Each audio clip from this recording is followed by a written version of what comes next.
আর counting এমন ভাবে করবেন, এমন যোগ্য লোককে দেবেন লাস্ট অব্দি। আমি যতক্ষণ প্রেস কনফারেন্স করে না বলবো ততক্ষণ কেউ কাউন্টিং টেবিল ছাড়বেন না।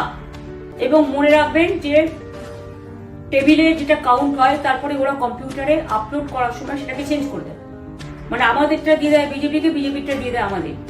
সেদিকেও নজর দিন, সতর্ক থাকুন। এবং আমি নিজেও কাউন্টিং হলে হানা দেবো, কারণ আমি অ্যাজ এ ক্যান্ডিডেট যেতেই পারি, সেরকম সব ক্যান্ডিডেট বসে থাকবেন। যখন দেখবেন আপনাকে ওয়াশরুমে যেতে হবে বা আপনাকে খাবার খেতে যেতে হবে, একদম স্ট্রেট মনে রাখবেন একজনকে বসিয়ে বিশ্বস্ত, যাতে যাকে কেউ টাকা দিয়ে কিনতে না পারে তবেই যাবেন, তাছাড়া যাবেন না, তাও 2 মিনিটের জন্য।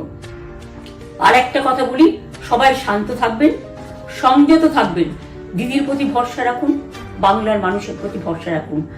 আমাদের মামাটি মানুষের সরকারই আমরা গঠন করছি এবং করব।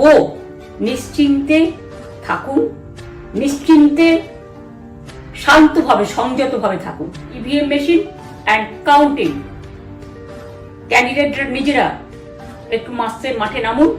আমি যদি 3 রাত জেগে গার্ড করার জন্য, আমাদের রাতে অনেক অত্যাচার করেছে কর্মীদের, আমি যদি পুরো রাত জেগে সকালে ইলেকশনে বেরোতে পারি, আমি 1 মাস 10 দিন কাজ করে এই রোদ্দুরের মধ্যে 50 লু নিয়ে সমস্ত সাউথবঙ্গের দেয়ালগুলো, বিশেষ করে সাউথবঙ্গের জায়গাগুলো যে গরম ছিল, আর মানুষ যেভাবে রোদ্দুরে দাঁড়িয়ে ভোট দিয়েছেন, সবাই অত্যাচারিত হয়েছে।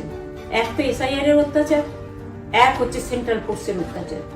এই অত্যাচারের বিরুদ্ধে মানুষ রায় দিয়েছে।